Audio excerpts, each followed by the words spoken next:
An officer was found dead, but he was the one that supplied the drugs to the killers to sell in the community. We're going to spend 10 minutes on this. Look at this.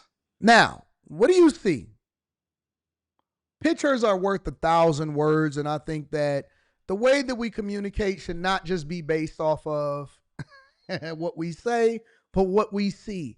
We have senses: hear, smell, touch. We have all of these senses for a reason.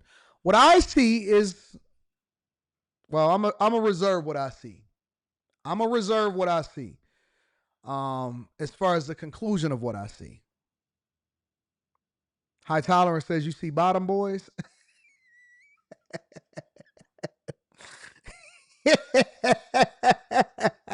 Ah.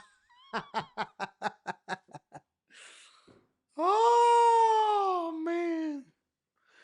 Y'all said they be acting tough in the streets, but they want to be submissive in the sheets. They said that they act tough in the streets, but they submissive in the sheets.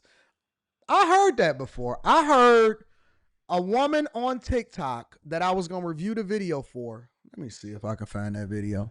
She said, and she was complaining about the fact that she was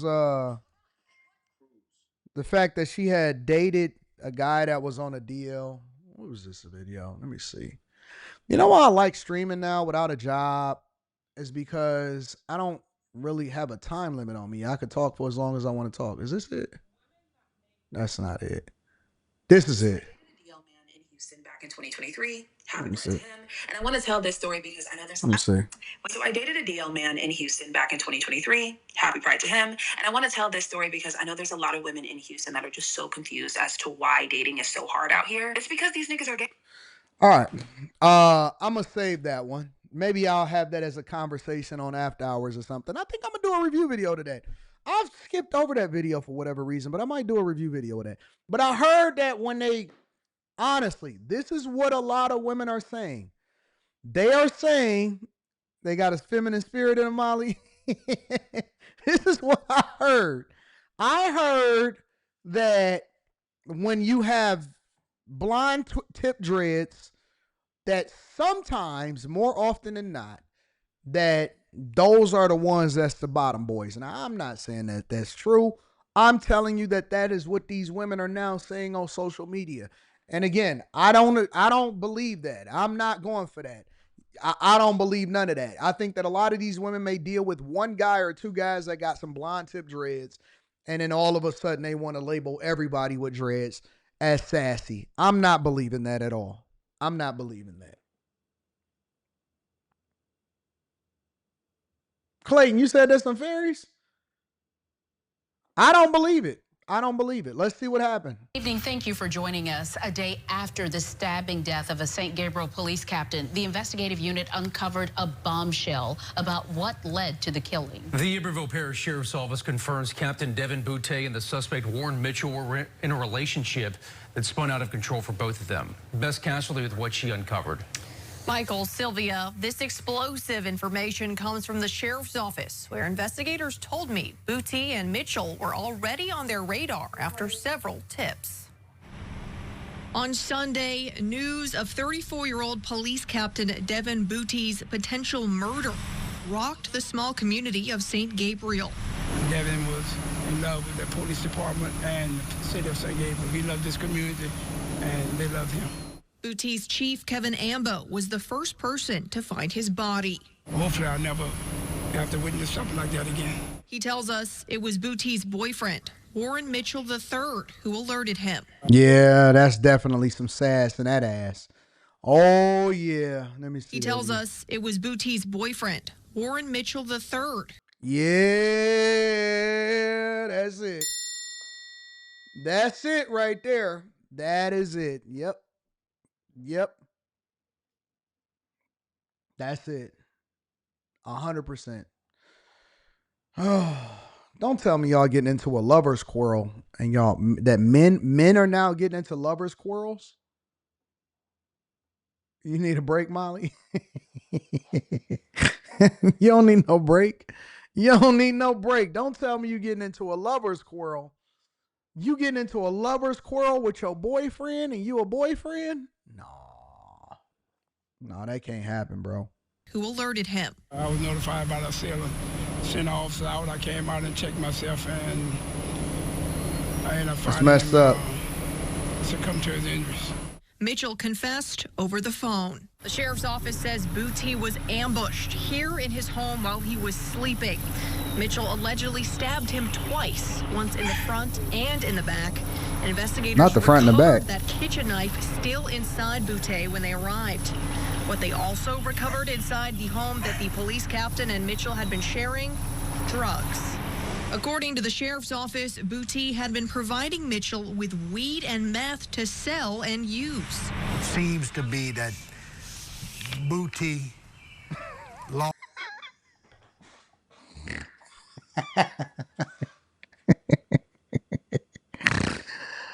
Oh, Lord, this is supposed to be a serious conversation. Why do they keep saying that, bro? Why do they keep saying that? Why do they keep saying his name like that? That's not right. That's not right. I don't agree with that. I don't agree with it at all. Why do they keep saying his name like that? That Booty. I don't like that. You know what I'm saying? I don't like that. But he was a crooked cop. He was a crooked. Let me see. Booty had been providing Mitchell with weed and meth to sell and use. Seems to be that Booty.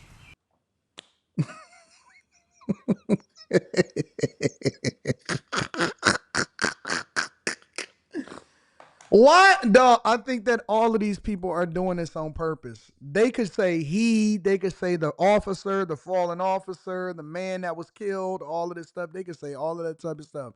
But they keep saying it with emphasis. Booty. I don't agree with that. I don't agree with it at all. Oh my God. Lost his direction through the relationship with this man. It clouded his judgment. Sheriff Brett Stassi says he had gotten a tip about this weeks ago And that would be our jurisdiction. and actually asked the Attorney General's office to investigate Booty just 10 days before he was killed. There's nothing that you can compare this crime to any other that I can remember in recent years. The suspect, 25-year-old Warren Mitchell III, has a lengthy criminal. That's somebody's boyfriend right there. I don't think he tripping though. I don't think he tripping. He gonna be cool. He was ready to go to jail. He was probably tired. He got a boyfriend in there. They say he got a lengthy criminal history. I don't think he tripping. I don't think he tripping. I think that he is comfortable. Listen, he got his dreads twisted. He right at home. He chilling. He right at home. I believe that certain guys that intentionally commit crimes and is willing to confess over the phone, I believe that they trying to go see their other boyfriend.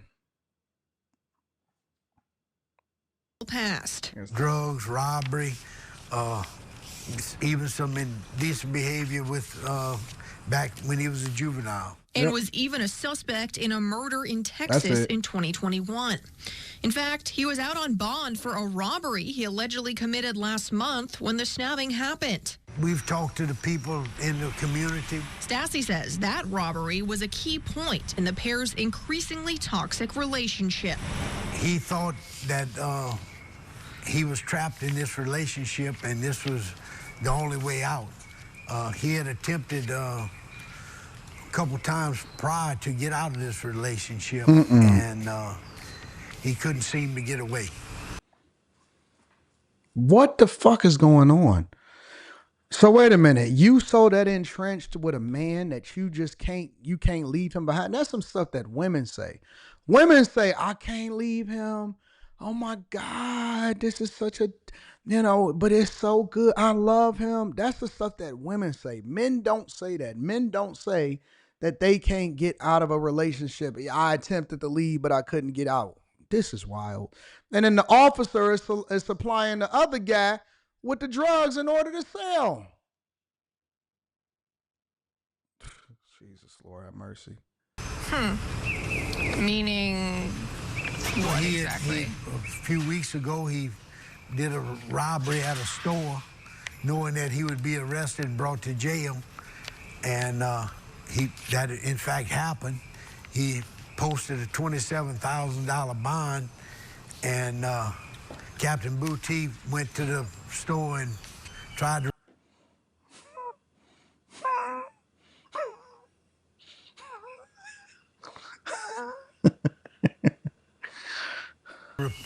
repay the money and asked that they would come forward to drop charges. Despite the term not being used officially, the situation between Booty and Mitchell has all the red flags of domestic violence.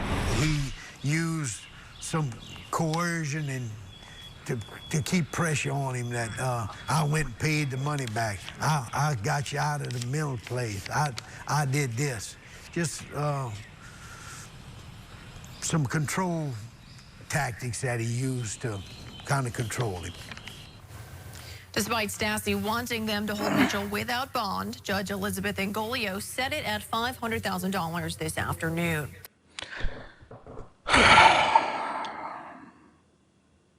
When you go down this dark path, there is no end to it, and it could cost you. I'm trying to be serious about this. It could cost you your life. When you go down these dark paths, it could cost you your life.